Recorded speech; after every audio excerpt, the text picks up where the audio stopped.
now, so that we will have that as available on the Career Development Services YouTube channel for those students who may not have had a chance to view it. You're welcome to ask questions and participate. I definitely encourage that. If you don't mind, however, because, and I'm sure many of you have either been through Zoom sessions or this is what the platform you've been using for your classes, you know that it's important to keep those mics muted for now to make sure that everybody can concentrate on the presentation. But if you do have a question, you're welcome to raise your hand or throw it up into the chat.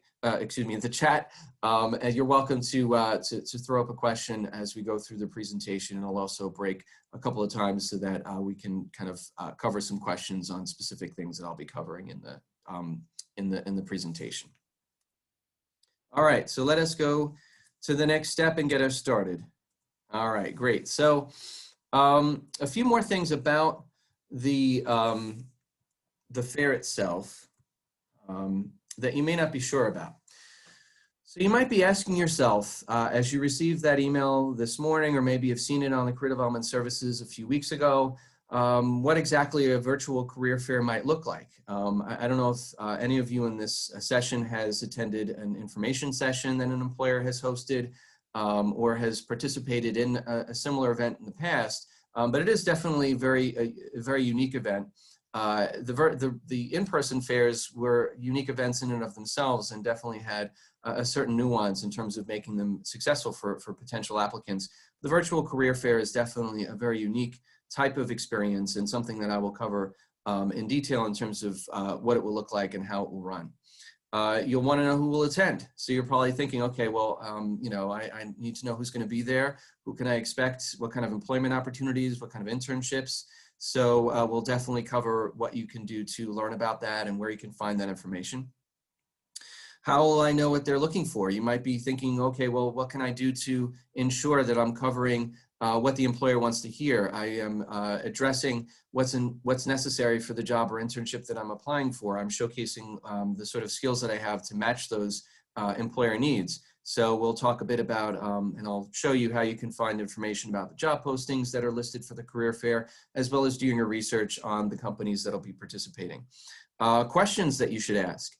This is going to be a very critical part of the virtual career fair. It's a great way to make the most of the experience with the employer so that you learn more about the employment opportunity and learn more about the company. So we'll definitely cover the sort of questions that will be appropriate during a career fair. And then finally, you might be thinking, well, how do I really connect with an employer? What can I do next after I've met with them? I had a great meeting with this employer. I anticipate that it's going to be positive, but I want to make sure that it's not just a 5-minute conversation and that's it. As I apply, this experience is going to be something that will help me to get an advantage and will make me successful. So we'll cover what you can do to ensure that that is going to be the case. So let me just pause for a moment. I'm going to jump out of the presentation for a moment, and I'm going to walk you through some of the parts of Career Hunter, which is your job and internship database, which is where the virtual career fair will be hosted. I'm going to walk you through some of the parts. There are some pieces that I won't be able to show you because that won't be available until the event is actually live. But there is a video that is available on our website and also will pop up, and I'll show you what that looks like when I go into the screen share, that you should watch before actually proceeding with the virtual career fair. It's kind of a walkthrough video. All right, so let me just share my screen again. All right, and sorry about that. Let me just jump out of this screen. It's always something with these presentations. All right, here we go. So for those of you who have already logged into Career Hunter, this is probably going to be familiar with you. You may have already seen this screen before. For those of you who may not have, you could see instructions on accessing your Career Hunter website in the Career Development Services page. So I would encourage you to log in and get your profile set up. When you want to access the fair, on the left-hand side, you'll see a button that says Events. Just open that up. This will open a menu where you can see upcoming events, including the fairs, and click on the Career Fairs tab. From here, you will see the upcoming events that are being hosted, which will include the upcoming Healthcare and Social Services Fair. So you click there. This is that video that I was referring to. You know, I won't show it right now just because this is something that you can watch on your own. But I would suggest definitely taking a look at that. As you can tell, it's very brief, only about 2 minutes, and it will definitely give you some helpful ideas on how to navigate through that so that you're not flustered the day of. If you open up this window and maybe you've already viewed it on the Career Development Services page, you can always just click on Don't Show Again. Or if you want to watch it, but you want to just kind of plow ahead and take a look at what the website looks like, just click on Watch Later. And the next time you open that up, it's going to prompt when you go into the fair itself. So this is what your career fair is going to look like prior to the day of. And I would definitely encourage you to go to this page so that you can register to attend, which is a button that's listed right over here on the right-hand side, the upper right-hand corner. I'm gonna outline that, okay? And also, this is where you're going to be able to, excuse me, this is where you're going to be able to see the list of employers that are attending. When you click on Attend, this menu is going to pop up, and this is where you can check out your profile. So essentially, the day of, the employer will see the list of students that have joined their virtual queue, and they can see your relevant profile information. And this is also where the employer can access your resume. You don't necessarily need to upload and have your resume available for the fair, but I would definitely encourage you to do so because it's a really helpful step for them. The other thing is employers have the ability to go through the resumes of students that have registered for the fair, and they might reach out to you to encourage you to come and meet with them for a virtual chat or to visit their group chat. So if you don't have that resume up there, they may not be as inclined to request you to meet with them. So I would definitely encourage you to have that up there. It also facilitates that process. So, you know, if you don't feel comfortable doing so, you don't need to, but I definitely recommend that you do so. And of course, we have materials on our website as well as our counselors that can help you to build those, build up that profile and that resume. When you're ready, you just click on Save. I'm going to hit Cancel. Okay, let me just clear all my drawings too. And you can also view that chat profile, what that's going to look like as well once you've uploaded it to the employer. Now, to see the list of companies that'll be participating, you can click on employers. You can also do a search. So let's say, for example, you're interested in meeting with LifeSci, which is one of the participating organizations that have healthcare and health research internship opportunities. Here you will see a sort of a summary profile of what their organization is all about, a link directly to their website so you can research what their program is all about and who they are. And also you can view the jobs that are listed for this particular company in Career Hunter. Okay. Now, clicking here is going to allow you to mark that as a company that you're interested in. Excuse me, I'm also monitoring the wait room here.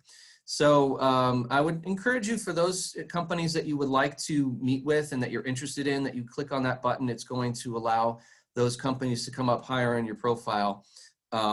So it's definitely good practice to do that. And another thing that's important is that this also will show you if the employer is going to be hosting group chats, excuse me. So I'm going to back up just a moment. I probably should have given you an overview of what the virtual fair itself is actually going to look like. But again, you'll be able to see a walkthrough of that. So essentially, you're going to use Career Hunter to join employer queues. The fair itself operates similar to a regular in-person fair where a company representative is at the fair and you join a line and you wait your turn to meet with the employer and speak with them for a few minutes. The conversations that you have will be live with that employer, and the employer will be using a variety of different platforms that they prefer to use for their video chats. So employers, for example, that are using Zoom for those virtual chats, they will have their instructions on how you can access that Zoom chat room in their queue. So once you're invited to join that queue, you'll see their instructions. And then all you need to do when you're ready and it's your turn is just click on the Zoom link or the Skype link or the Google Hangouts link, and that will allow you to meet with the employer. So employers will be hosting either one-on-one or group chats or a combination of both. So a company like LifeSci will be conducting both one-on-one and group chats. So they have listed their schedule for the group chat. So a group chat is where it's more like a virtual information session with that company, where instead of one-on-one, you can sit in on a Zoom meeting with that employer where they'll be going over a presentation of what their company is, what their internship application is all about, how you can apply, and so forth. And when you go to the group chat menu, as I've just opened there, this is going to give you the schedule. And you can also register to attend that. I believe that that's something that might not be available until the day of the fair itself, but definitely something that you should be marking on your calendars, so that if you wanted to participate in the group chat, you'll know the information and you'll know the times that the employer is going to be conducting that. Okay. So in a nutshell, that's what you can do at this moment to help prepare yourself for the virtual career fair. And so hopefully in advance of the event itself, you have an idea of how to navigate through Career Hunter to find those relevant parts, to prepare yourself for your meeting with employers. All right, now before I move on to go back into the presentation and talk a little bit about best practices and how to make an impression on the employer, does anybody at this point have any questions at all about the different parts of Career Hunter that you should be looking at and using right now to prepare yourself for the career fair? Or was that pretty clear?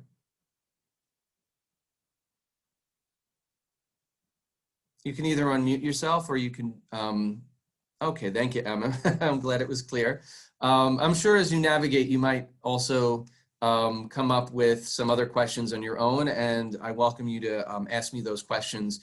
You can certainly email me directly. I'll put that information up at the end of the presentation if you do find yourself stuck and maybe can't find something or not sure about something. Thank you, Emma. Yes, so that's a great question. I think it's a question about resumes. I'll address it very briefly, but then we'll move on to the presentation. I think it is definitely an important thing because employers do not take too much time to look through your resume. Having a one-page resume just makes it a lot easier for them to see all of the important aspects of your experience. So as best as you can, definitely try to get that resume down to one page. Oftentimes, when it comes to that issue of one page and your resume is going maybe to a page and a half or so, my experience has showed me that oftentimes you could either eliminate information that's not relevant or address some issues with your formatting to correct that so that your document is a concise one-page document that's easier for an employer to review. Thank you for that question. That's great. You're welcome. All right, cool. So now I'm going to go back into the presentation so we can continue on and talk a little bit about what you can do to make this experience a success for yourself. All right, so you know what, I don't know if maybe I'm just going to kind of navigate through it in this way. Hopefully this is fine for you. It's just a little easier for me to kind of scan around and find the information as I'm navigating both the Zoom meeting as well as the PowerPoint. I hope you don't mind, but I think the information should be pretty clear on the page. So these tips, by the way, are available on the Career Fair section of the Career Development Services site, but I have it repeated here and I'm going to go through them very, very briefly. These are tips on navigating through the fair, some things that you should know to really help to minimize some challenges that you might have as you start the event. So number one, Internet Explorer is not supported for the virtual fair, so you should use an updated browser such as Chrome or Firefox. When joining an employer chat, instead of downloading the Zoom or GoToMeeting, just join the meeting online. It's going to link you up much faster. So instead of having the app take its time to download, just go right to the link. Sometimes you'll see those sort of prompts, but you oftentimes see an option for you to just join online. As long as you're in the queue, you should remain in the virtual fair so that you don't miss any employer chat requests. And one thing I will say, and I think that a lot of students might have gotten a bit discouraged by this experience, is that the employers have already preset the expected amount of time they will plan on spending with the student. So when you go into the virtual fair, you might see a queue that could be an expected wait time of about 45 minutes, a half hour, 15 minutes. It's important for you to be patient. Number one, those are estimated times that are based on how the employer has sort of set their estimates in terms of how long they're going to meet with a student. Sometimes those are going to be briefer conversations than they expect. They might actually be a 5 or 10 minute wait rather than a half hour wait. So just be patient with it. And if you navigate to other parts of Career Hunter, or if you close down the event, you're not going to get notifications that the employer is ready to chat with you. So just stay in the virtual career fair, keep that open. What you might want to do is just, if let's say you're waiting on a queue for an employer and it seems like a long wait time, just take a look at some of the other companies that are participating and join their queues. Even if it's not your top employer, you never know. Number one, that could be a company that would be a good fit for you and you didn't realize it. It also might be a good way for you to practice. And it just also, again, it kind of bides the time. So you want to think about how you're kind of navigating and figuring out your schedule and how you're managing those queues. Because if you think about, if any of you have been on lines for regular career fairs, you might need to, the lines may look pretty long, but oftentimes they'll dwindle down and the employers will get through the students. And there are some companies that are going to have multiple reps as well. So just be patient with that. Yes, make sure you click on attend so that you can join the chat. So I showed you that button. If you don't click the attend button, it won't allow you to see the chat feature. So be sure to click that. Make sure you're marking your favorite employers, because that will allow you to display those companies at the top of your list. As you close that event and when you finished your meeting with an employer, there is a notes field that allows you to jot down notes in the in your system that you can refer to later. So it's a really good practice to enter a few notes after you've had that meeting. Maybe it could be, I have to apply online, or I want to send a follow-up email. And then finally, make sure that you've logged in early. Amela, I'm sorry if I'm mispronouncing. No, you got it. Amela, yeah. Oh, thank you. All right, so what's your question? Just in terms of the note section. So is that Yes. are those notes visible to anybody? It's just on our account, right? It's just on your account, so the employer is not going to see that. Okay, awesome. Thanks. You're very welcome. Thank you for the question. And again, I think a lot of you might have already opened up your Career Hunter accounts and may have navigated through, but I think it's really good practice to go in now and go in early, so that, again, the day of, you're not like, oh, how do I log in? I can't find my password, and you're not stressed out by that process. So I think it's a really good practice to get that started early. And we do have jobs and internships posted on there. So definitely a good resource beyond the virtual career fair. Sorry, I have another Kamala. question. Yes, go ahead. That's okay. So I might have missed this because I joined a little late. I was No wondering worries. if when it comes to like your profile on Career Hunter, will the employers be seeing that? They'll see your major. Okay, they won't see your GPA, will they? No. Okay, good. Yay. That's okay. Thank you for the question. You're welcome. Thank you for that. All right, great. So let me move then on to a few more things. So now we've kind of covered sort of the nuts and bolts of the virtual fair within Career Hunter. I'm going to move on to talk a bit about what you can do to make the most of the actual day of. So a few things to prepare. I think we probably have already covered this, but we know to go to Career Hunter to check out who's attending. That's definitely an important step. That's something I would suggest doing just after this event if you have the time. Use the time to get used to the interface and log in, locate the information. Do research on the companies. So you saw in there that the links to those companies will be embedded in the profile. So that would allow you to access that company's information directly. but also there's a lot of other ways to get information about companies. Students, for example, have free access and unlimited access to Glassdoor and Vault, which are two really great websites to allow you to do research on companies and internships and jobs. And it's fully accessible through the Career Development Services website. There is an industry information section, and through that section of our page, you can access those sites and create accounts, which allows you to have full access and do research on organizations that you might be interested in.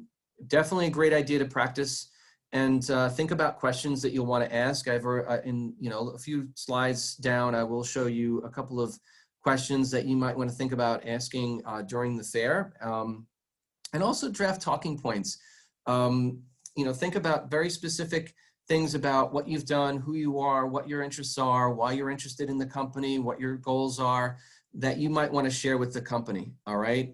That's going to really allow you to get your thoughts kind of collected, and the talking points, maybe a sheet that has a few bullets that you kind of want to make sure you cover, will really help to organize your thoughts. And the nice thing about the virtual type of setting, which you may not necessarily have at a live event, is that your notes could be maybe not in front of the camera, but a little bit below it, so that the employer won't necessarily know that you might be looking down to kind of look at some of your notes. Now, obviously, you don't want to read off them directly because you do want to make a connection, but maybe if there is something you want to just hit on, or a certain sort of idea that you are stumbling on, or a specific question you want to ask, the nice thing is you might even have those notes written down on a PowerPoint slide, so you have it right in front of you, and you can read that off to the employer. And then, yes, so never mind that last bullet, but yes, definitely kind of, that was, the last bullet is related to a platform or format that we used to use, but basically, yes, always good to draft those talking points. All right, cool. So now, how to introduce yourself. This is, I would say, the hardest question that students ask or say that they've been asked on a job interview. Tell me a little bit about yourself. How do you start that conversation with the employer? So the real tip here is to keep it really short and simple, concise. That's really important. It's I think often natural for many of us to go off on a tangent and say everything about who we are and where we're from. But at the end of the day, it's really helpful to just kind of think about, well, what's most important for this employer? What are some of the internships or jobs or experiences that I've had, or classes that I've taken that are really helpful to show that I have what it takes to be successful for their company? So this is an example, and obviously you have room to critique it yourselves as well. Maybe you might have different thoughts about what would improve these sort of talking points. And obviously for yourselves, you'll have, some other ideas. But I'll just read this through. This student introduces themselves and says, hi, my name is, I'll just say Keith. I saw your internship posting and I was very interested to learn more. I'm a sociology major with a public policy minor, and I have an internship with a New York City council person. I plan on pursuing nonprofit management, and interning at your agency would be a great way for me to continue to build my leadership skills. So, again, I think there probably could be room for improvement here, and there might be some blanks to fill out. But if anything, maybe just kind of breaking it down for yourself in this way might really allow you to just sort of think about, well, what are the points that I need to hit on so that I can deliver something that's concise, I have the information, and that should help to eliminate some of the anxiety you might have as you go into the virtual career fair. And don't worry too much if, let's say, you're stumbling on some of the points. The employers will be very understandable with that. As long as you have, some really good ideas and you're genuine and have some interesting things to say and have done your research, the employers will certainly be appreciative of meeting with you. What to ask. So here you want to really think about focusing your attention on the opportunity and maybe some instructions for next steps, especially as this might be the first introduction to this employer. Again, this is also where your research can come in. So if it's already something that can be found on their website, you may not necessarily want to ask it, or you might want to ask them to elaborate a little bit more. So for example, if the employer has an exam that's required for their application process, you might ask if, they could share a little bit more information about what that exam might look like, right? So you want to use this as a way for you to show also what you're, you know, that you've done your homework and you know about them. The other nice thing about questions is that during an event like, or during this sort of an event like this and meeting with a new employer, it allows you to put the attention on them and get them to speak a little bit more through those questions. And that way the onus isn't necessarily on you entirely to kind of talk about who you are and so forth. I mean, with a virtual fair or any kind of career fair, this is really just a way for you to introduce yourself and get to know that company and that person a little bit better. So these are just a few suggestions. Yes, Amalek, go ahead. Sorry, I always forget to lower my hand, so I have to do that. No worries. I'm glad you have questions. Okay, so I kind of wanted to say that I'm reading through the list and I noticed that, not noticed, two things. Well, Yeah. One thing I was worried about before, and I was speaking to Paula about this at another meeting that we had, Sure. or workshop essentially. And she had said, what did she say? Okay, so in terms of like, I've always seen that like positions, sometimes if I go to the career fair, and I've been to a few in person, Yes. positions that I'm not super interested in aren't really the ones that they're hiring for currently, or the ones that are, on the Career Hunter. But Yes. but I usually always say like, so for anybody else's advice, because this is what Paula told me, you know, if you are interested and you've seen like their past postings about jobs, definitely be like, oh, a good question would be like, I'm really interested in this, or I definitely noticed that you have these kinds of jobs too, you know, when will there possibly be an opening for that? Yes. I'm glad you brought that up. I appreciate that. Of course. And then like Yeah. one other question I thought of was, Sure. or that I think is really helpful, is software and Yes. programs that they use. So if you are happy with like, or you want that position that they are hiring for, then you could really ask like, oh, I know that, you know, what instead of like, well, you say what are the most important skills you are seeking for this position, but essentially like, what programs do I need to know? What skill sets can I work on right now? Yes. That's fantastic. I think you definitely have brought up some great points, and I'm glad to hear you're so proactive in the process. So I'm glad. It's kudos to you for sure. Sorry, I'm so chatty. No, and I'm glad you're doing it. I think it's really great. It's a good way for you to you know, build that confidence in speaking with the employers by sharing ideas. So I appreciate that share. And you made up you've made some really great points. Getting to your first point, I totally agree with that. If a company is attending the fair and maybe the jobs that they are recruiting for aren't necessarily what you're looking for, if you do your research and you know about specific jobs that are either listed or that have been listed in the past, it's definitely good practice to ask them about that. I think it's at that, what I would say is that you should also show that you have done your homework and understand that, you know, let's say, for example, Will Cornell, they're recruiting for the patient service coordinator position. Those recruiters recruit specifically for those jobs. There are other recruiters for, let's say, research or nursing and some other areas.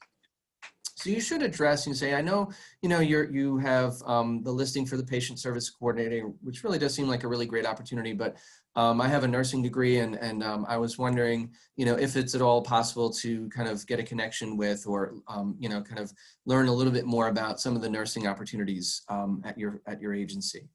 Oh yeah, I like the way you phrase that, because it's like, you know, so it's like a completely or separate like field or program that they have, and it's like, yeah, exactly. Because you want to show that, you know, like, you know, think about it in their shoes. If you're asking about something entirely different, then they may not be as interested, and their motivation kind of dwindles a little bit.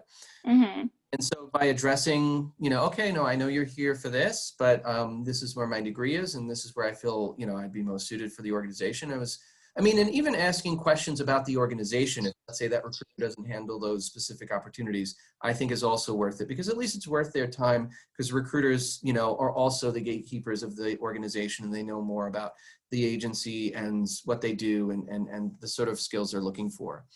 And definitely to your second point, with regards to skills and computer software and technical skills, it's great to highlight that. It's great to become acquainted with some of the software that's necessary.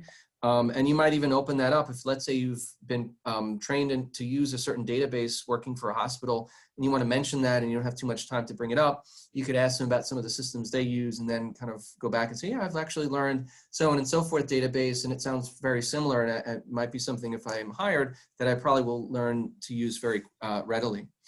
Mm-hmm. I have another question here from Kayla. Do we submit our resume beforehand? It's not necessary for you to submit your resume beforehand, Kayla.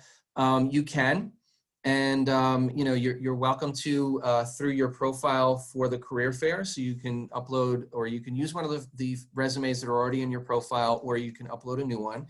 And it does facilitate that for the employer. So if they meet with you and they want to go further, and they'll just have it because it's in your profile on the fair. So they'll be able to download it right there and then. And they also can download it if it's on the list of students who have registered to attend. They'll download it in advance, and then they'll sort of be able to do some notes even in advance, and then be able to ask you questions directly. So it's not necessary, but I think it might be a good practice. Kayla, I don't know if that, I know you had unmuted yourself, it looks like, but, oh, or maybe, never mind. Hopefully that's answered your question anyhow. All right, cool. Sorry. To clarification, so that they would see the resume if we upload it? Yeah, that's correct. Yes, and Okay. just information that's available on your resume, of course, whatever you want to share in there. Of course, okay. All right, cool. All right, cool. Thank you. All right, great. Thank you so much for clarifying, Kayla. All right, great. So let me move on then. Thank you for those questions. Oh, and then, well, I guess I should read through this really quickly so that we all have kind of a, I will kind of go through these briefly, and then we'll move on to the next slide about what to do after the fair. So yeah, it's what are some of the most important skills you're seeking for this position? I think that's somewhat related to some of the technical skills you brought up. What are the next steps in the recruiting process? Always a good question to be asking, especially at this early stage. But again, you know, if some of that's information's on the website, this could be where you say, you know, I know that this is a part of the process. Can you explain that a little bit more? Or what does your interview process look like? What is the recruiting timeline? That's also a fair question to be asking if, let's say, the employers normally take about a month to respond or 2 weeks to respond and so forth. It does allow you to plan in advance. And it shows you're being, you know, goal setting and proactive. Definitely a good question to sort of get a sense from them, the kind of experiences they'd like to see from candidates. What it's like to work for their business, what, you know, what kind of culture does their organization have, and then definitely a good practice to ask for their contact information if they're open if they're open to share. And you can be creative, you know, do your research on the organization, think about different things you might want to ask, but do remember this also is an introductory meeting. So, you know, you might have maybe 1, 2, 3 questions ready. You may have the chance to ask all of them, maybe 1 or 2 of them, but you will have the opportunity, hopefully at least, and I'm sure a lot of you will have this chance to ask more questions during a live and probably another virtual interview, but another interview in the next step of the process towards obtaining that internship or job. All right, so now after the fair, so we've met with our employers, we've had those conversations, we've made an impression, and now what do we do next? Well, it's always great, and it's always important to have that consistent approach to the process. It's good to be proactive, good to respond quickly if you can to emails from companies if they have an invitation to have an interview, if they need more information. And definitely good to showcase your professionalism. Thank you very much, Emma. You want to follow up with the employer for sure. So send that thank you email. You may want to send it the day of, send it that evening, send it maybe the next day, but I wouldn't go any further than that. It will help them to remember you. So think about some talking points, some things maybe that they've said, so that, and always, you know, sort of have that courteous thank you for, you know, for allowing them to have that meeting and conversation with you. And any instructions that they might provide, definitely follow through with that. So if they would like you to apply on their website, if you know, maybe if they do have a referral to a nursing recruiter and you say, oh yeah, sure, I'll, you know, should say, just email me, email that person as soon as you can, because it's showing that you're proactive, and it'll make it a lot easier for them to facilitate that process, because you know, they'll remember that they've promised you that day and maybe the day after in that morning, but then as the work progresses and new things come on their plate, they might just forget about it. So it's good to be proactive and to follow through with instructions. And also, if you've applied, it's good to follow up with them. So you might have the experience where the employers, you know, they might have their resume, but they still require that you apply on the database for them to move ahead. Sorry about, I will get to that question in just a moment. You know, it's a good practice to inform them. Let's say if you've applied through their database, to say, you know, we met yesterday or the day, you know, last week. You know, I know you took my resume, but you would also inform me that I should apply through the database. And I want to inform you that I have submitted my resume to this specific job requisition, and you know, hopefully I'll be able to hear from you and the recruiting team for next steps. Good way to follow through the practice and let them know that you have been, you know, that you're in the pipeline, because it makes it easier for them to look up that information. And thank you, Taibu, for that question about how long the follow-up should be. I assume that would be the thank you email. The thank you emails should be very brief if that's what you're referring to. So if you're going to send a thank you email, it should be only a few sentences long, because you want to really be concise with that. I don't know if that addresses your question, or if you have another sort of thought about follow-up. You can unmute yourself or maybe clarify in the chat if that hadn't covered your question. Yes, hi. Actually, I was wondering, like the date, like the time. Yes. Yes. Okay. Yeah. So as far as your follow-up with employers, you know, like I said, I think it's definitely good practice to email the employers a thank you email the day of. If, let's say, there's an application, and you should give yourself a little bit of time with that. So let's say, you know, you want to take some time to kind of go through your resume again, fill out the application, or there's other steps, you know, maybe it's a few days, maybe it's a weekend that you sort of take to carve out some hours to fill that out. But I would say that with any of those sort of instructions or next steps, you know, the following week would be good practice at least, but not any longer than that, because that I think would be going a little bit too far out, and they may just forget about your application. As far as following up with an employer, let's say they said, oh, you know, it's great, you know, we're going through our applicants, and you know, it's going to take a little bit of time, but we expect to start doing interviews with people that we're interested in within the next 2-3 weeks, and we'll follow up with you.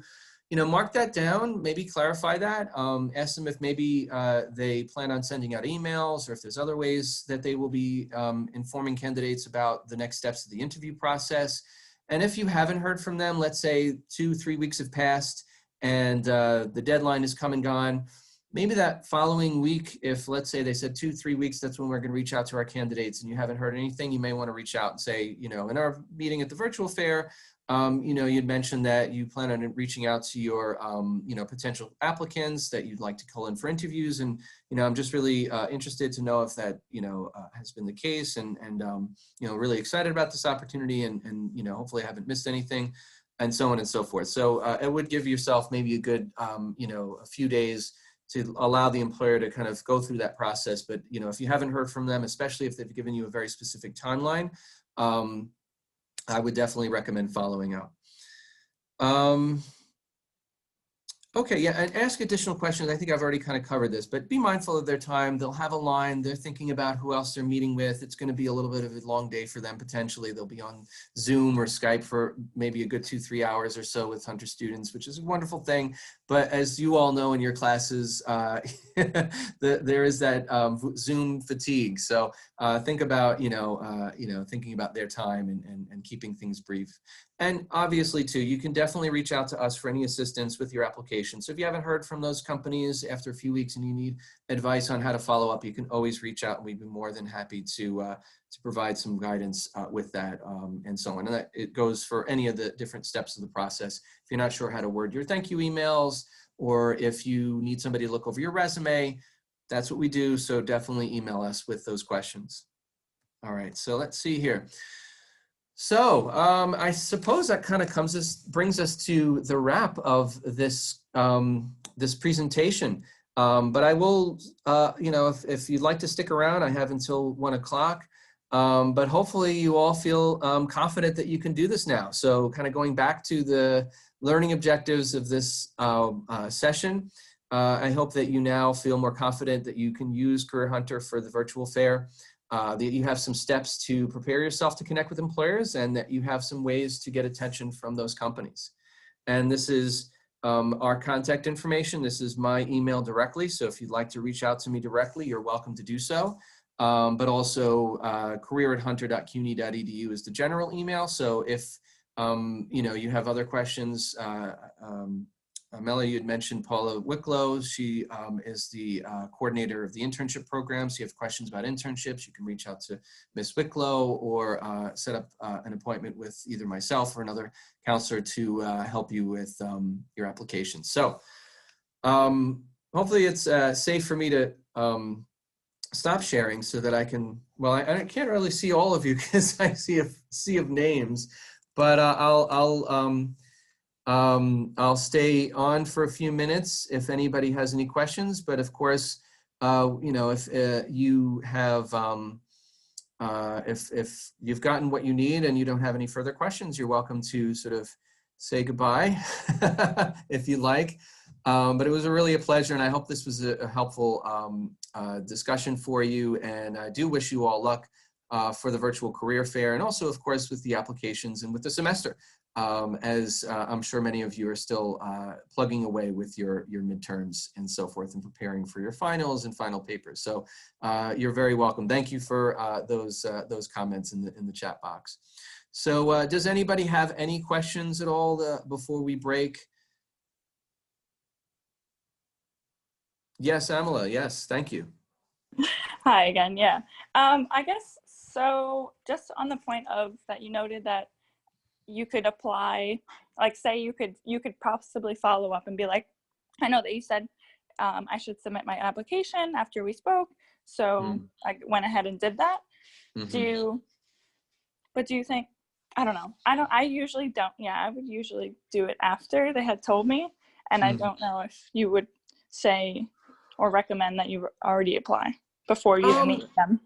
You know what I would suggest, it's entirely up to you. What I would say in response to that is if you know you definitely want to apply for an internship or job, go to their website, take a look at their requirements. If when you see their requirements and their instructions on the website, it seems pretty straightforward, and you don't have too many more questions, maybe it's just uploading a resume and that's it. Or maybe there's a few question prompts and you've already met with myself or Ms. Wicklow or one of the other counselors or someone else to kind of give you some tips on how to apply for something. And you've already, and you're ready to go. You could submit your application. And the benefit to that is, when the employer sees that, when you meet with the employer during the fair, it will facilitate. So you could say, I actually did apply. I saw that the application was open, and I've already, sat down with my career counselor, and we worked out the application. It seemed very, very clear. But I wanted to use this time to just kind of get to know somebody from the organization and kind of talk about my candidacy and so forth. And it does help facilitate the process, because the employer might even be able to open that up and take a look at it maybe then or maybe right afterwards. It also shows a proactive approach to the process. It shows something about your ability to kind of navigate through the database and do your research and know the company. So, that if you feel ready and comfortable for doing so, that's, I think, maybe on the other hand, if there are some questions that you have, if you maybe look at it and say, I know I really want to get my resume in there, but I'm just not 100% sure, and that's fine. And those feelings are normal. Yeah, I was thinking like you have the benefit of asking questions now. So you've seen that, like go ahead, definitely look at the application if it's open. And then you could be like, oh, I have these questions and like, yes, you know, I have my resume and this is my experience and I want to highlight that. And, but I notice your requirements say this. Like there are a lot of requirements, like there are some places that require a bachelor's, but sometimes you can get away with the experience that you have. You never know. I think that's a very good point. So I think that there's benefits to both, and you definitely bring up very important points with regards to weighting. So with regards to weighting, you're absolutely right. It gives you the chance to ask questions. You know, once sometimes something's submitted, it's been submitted, as many of us I'm sure have experienced, you know, in our classes. So it does give you the chance to ask questions, clarify things, you know, maybe tweak your resume from something that you've talked about during the discussion with the employer. So let's say, you know, it seemed like they were really interested in a job that's on your resume that you didn't even expect them to ask you about. You know, it seemed to you that maybe it was totally irrelevant, but they were like really interested in that work, and you may not have really expanded on that. And then through that conversation, are like some really great ideas. You're like, oh, wait a minute, I need to make sure that I add that I have did X, Y, and Z.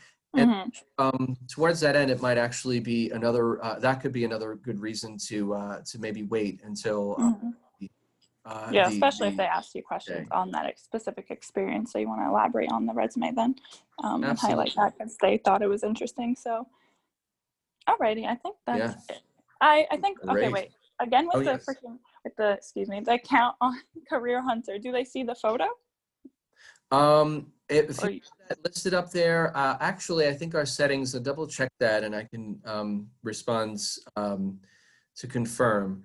But yes, I'm pretty certain. You know what? Let me just double check that really quickly right now. I'm pretty certain thank you. that the profile photo is not viewable by the employer. Okay, because I figured also, I was like, well, if the photo's available, like, and they get like a preview before they see you, I guess. That's true, yeah. So again, like your face is going to be there for the Zoom. Exactly, but you know, I mean, certainly you have control over that. The photo is not a requirement. So if you know you have, so if anything, I can remove it. You can remove it and then you know put it up there if you really don't feel comfortable doing so. I think they might see it maybe the day of, but before the fair, they will not. Oh, interesting. Okay. So yeah, actually, that's how we've set that up. If anybody has a headshot, I would definitely recommend putting it there. Yeah, it's like a LinkedIn profile. Yeah, exactly. I mean, and you know, we encourage the employers to do that too because it gets you. You know, when you're in there, you'll see the reps profiles as well. So if they have a photo in there, it will be shown, and that's just a way of you know, kind of humanizing the whole process and not seeming as though you're just interacting with the database. But the actual meetings, of course, are going to be live, so you'll get a chance to meet with them. No, actually, they will not see that you have starred their company. It's just for your own reference. Again, maybe I should double check that because I know there is a setting that allows an employer to view that or not. But yeah, I believe we've set that so that employers do not see that information. Yes, yeah, that is how that's set up. You're welcome. Any other questions?